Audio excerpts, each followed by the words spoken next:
घना जंगल सूरज की रोशनी को जमीन तक पहुंचने से रोक देता है। नदियां खतरनाक मगरमच्छों से भरी हुई है और जहरीले सांप तथा विशाल छिपकलियां झाड़ियों के बीच चुपचाप घूमती रहती है। यहाँ न सड़कें हैं, न अस्पताल और न ही किसी आपात स्थिति में तुरंत बच निकलने का कोई साधन। दलदल में एक छोटी सी गलती भी जानलेवा साबित हो सकती है। कोरोवाई लोग 130 फीट तक ऊंचे पेड़ों पर घर बनाने के लिए प्रसिद्ध है। ये ऊंचे घर उन्हें बाढ़, दुश्मनों और जंगली जानवरों से बचाते हैं। अतीत में वे जादू टोने के आरोप में लोगों के खिलाफ अनुष्ठानिक नरभक्षण भी करते थे। उनका विश्वास था कि बुरी आत्माएं शरीर के भीतर रहती है। बीमारी को वे साधारण रोग नहीं बल्कि जादू या टोने का परिणाम मानते थे। कोरोवाई लोग आधुनिक दुनिया की सबसे अनोखी स्वदेशी समुदायों में गिने जाते हैं।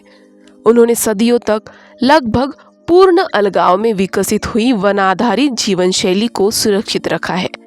वे न्यू गिनी के विशाल द्वीप के दक्षिण पूर्वी पापुआ क्षेत्र में रहते हैं, जो जैव विविधता और कठिन भौगोलिक परिस्थितियों के लिए जाना जाता है। उनका क्षेत्र दलदली निचले वर्षावनों में फैला हुआ है, जहां बेकिंग और ब्राजा जैसी नदियां बहती हैं।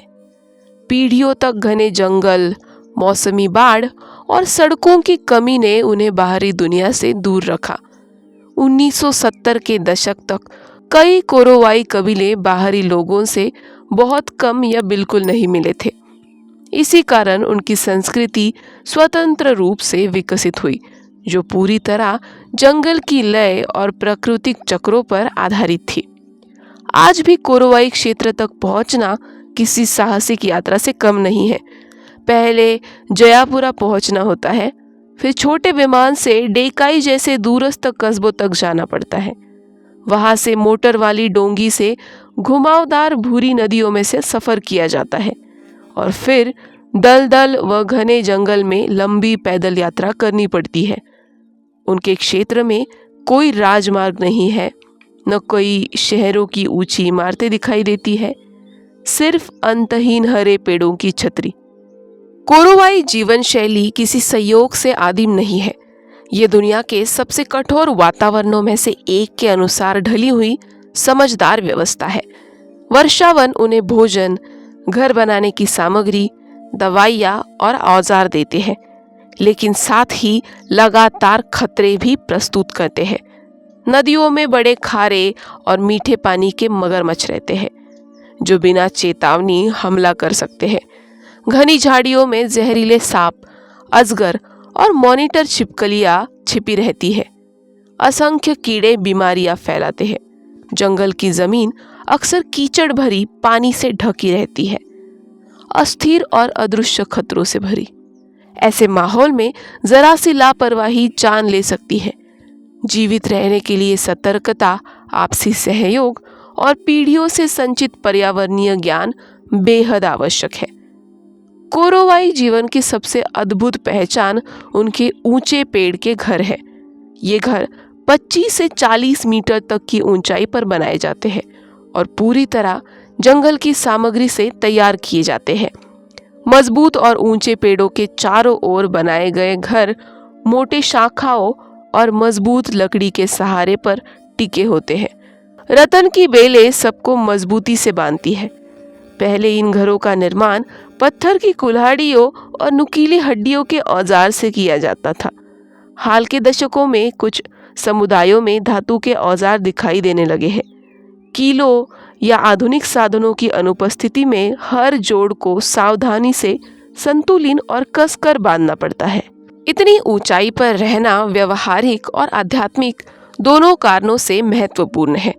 इससे भारी बारिश में बाढ़ से सुरक्षा मिलती है, मच्छर कम होते हैं और जंगली सूअर या सरीसृपों से दूरी बनी रहती है। पहले कबीलाई संघर्ष एक वास्तविक चिंता थी, इसलिए ऊंचाई सुरक्षा का साधन थी। इसके अलावा इसका प्रतीकात्मक अर्थ भी है। धरती से ऊपर रहना बुरी शक्तियों से दूरी का संकेत माना जाता है।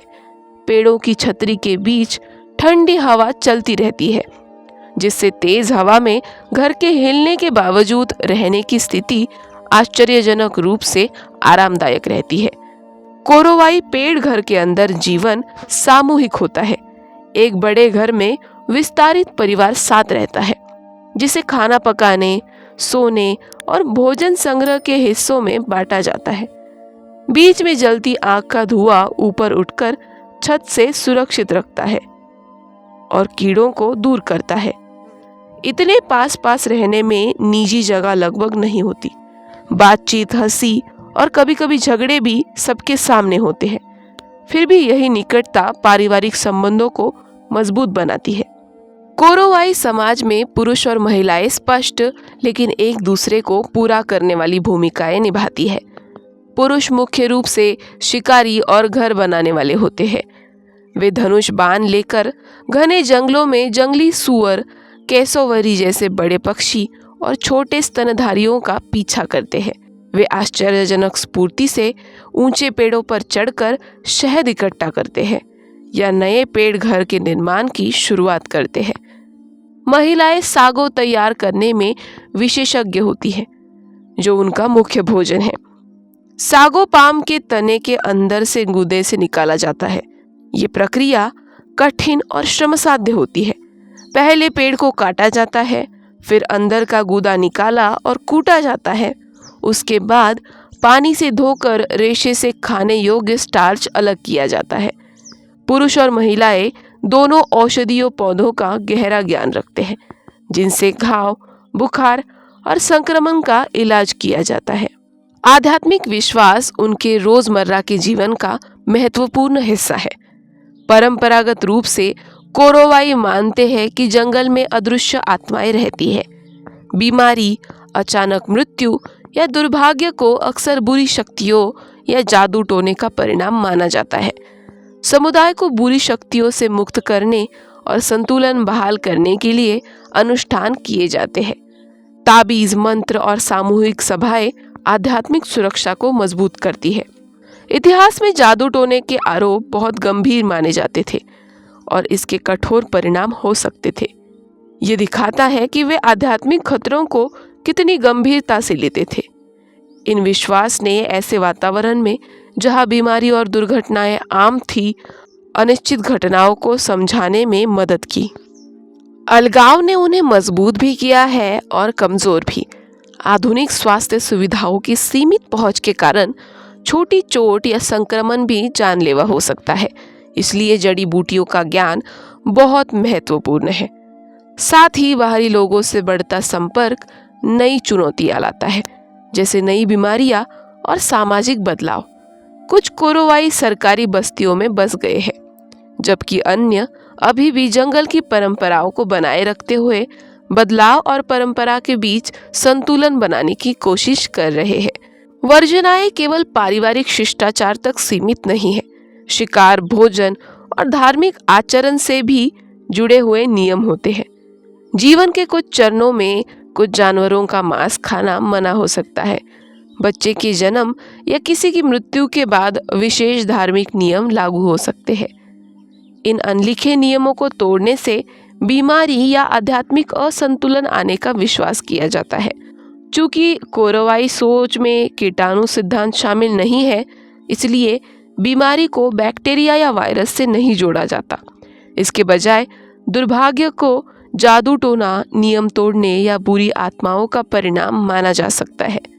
सागो के सड़े हुए तनों में मिलने वाले बड़े सफेद कीड़े, जिन्हें सागोवर्म कहा जाता है, केवल भोजन नहीं बल्कि ताकत देने वाला आहार माने जाते हैं। उनका विश्वास है कि इन्हें खाने से शरीर को शक्ति मिलती है और प्रतीकात्मक रूप से बुरी शक्तियां नष्ट होती है।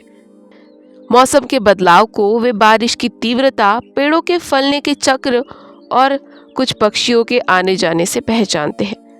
ये प्राकृतिक समझ उनके काम को प्रकृति के अवसरों के साथ जोड़ती है, न कि किसी तय घड़ी के समय के साथ। शिकार के लिए धैर्य और जंगल का गहरा ज्ञान जरूरी होता है। पुरुष कीचड़ में पैरों के निशान, टूटी टहनियां और हल्की आवाजों को ध्यान से देखते हैं। जंगली सुअरों का शिकार धनुष बाण से किया जाता है। कभी कभी समूह बनकर उन्हें घेरने की रणनीति अपनाई जाती है। खाद्य संग्रह भी उतना ही कुशल कार्य है। महिलाएं हजारों पौधों में से खाने योग्य पत्तियां, जड़ें और फल पहचानती है। कटे हुए सागों के सड़ते तने में प्रोटीन से भरपूर लार्वा भी पैदा होते हैं, जिन्हें सागोवर्म कहा जाता है। ये बड़े सफेद कीड़े स्वादिष्ट माने जाते हैं और ऐसे वातावरण में महत्वपूर्ण पोषण देते हैं जहां प्रोटीन की कमी हो सकती है। इन्हें भूनकर या कच्चा भी खाया जाता है। बाहर से देखने वालों को ये अजीब लगता है, लेकिन पोषण के दृष्टिकोण से ये प्रभावी और टिकाऊ भोजन है। इतिहास में कोरोवाई लोगों के साथ अनुष्ठानिक नरभक्षण का उल्लेख भी मिलता है। मानव शास्त्रीय विवरण बताते हैं कि पहले जिन लोगों पर जादू टोना का आरोप लगता था और जिनके बारे में माना जाता था कि वे गुप्त रूप से बीमारी या मृत्यु का कारण बने, उन्हें मारकर खाया जा सकता था। ये साधारण हिंसा नहीं थी, बल्कि बुराई को समाप्त करने की उनकी धार्मिक धारणा का हिस्सा थी। उनका विश्वास था कि कथित जादूगर के शरीर को खाने से उनकी विनाशकारी आध्यात्मिक शक्ति समाप्त हो जाएगी। हालांकि बाहरी संपर्क और मशीनरियों के प्रभाव के बाद ऐसी प्रथाएं काफी कम हो गई है। जंगल के साथ कोरोवाई का संबंध टिकाऊ संतुलन पर आधारित है। वे बड़े क्षेत्र साफ नहीं करते, बल्कि समय समय पर स्थान बदलते हैं ताकि जंगल फिर से उग सके। उनके पेड़ घर ऐसी प्राकृतिक सामग्री से बनाए जाते हैं जो समय के साथ सड़कर फिर भी मिट्टी से मिल जाती है। कोरोवाई जनजाति 1990 के दशक के बाद बाहरी दबाव पहले से अधिक बढ़ गए। इंडोनेशिया सरकार की विभिन्न योजनाओं के तहत कुछ कोरोवाई परिवार को निचले इलाकों की बस्तियों में बसने के लिए प्रोत्साहित किया गया, या कुछ मामलों में उनसे ऐसा करने की अपेक्षा की गई। सरकारी अधिकारी जमीन पर बने घरों, औपचारिक शिक्षा और राष्ट्रीय आर्थिक व्यवस्था में शामिल होने को बेहतर जीवन की दिशा में कदम बताते हैं। इन नीतियों का उद्देश्य स्वास्थ्य सेवाओं, सड़कों और अन्य बुनियादी सुविधाओं तक पहुंच को आसान बनाना है।